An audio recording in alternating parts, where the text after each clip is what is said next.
Sa mga nagtatanong po kung paano daw po ito gawing zero following po, kasi dati po mga katiktik ay mayroon po siyang 350 following. So ngayon mga katiktik, sundan nyo lang po ito.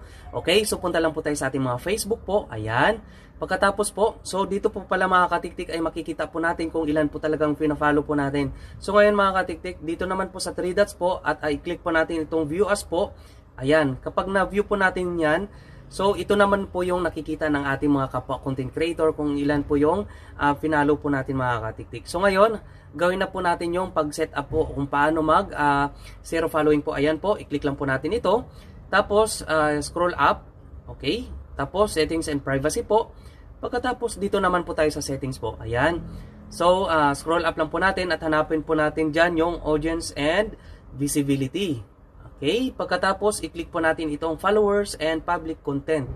Okay, so dito naman po, ito po, who can see the people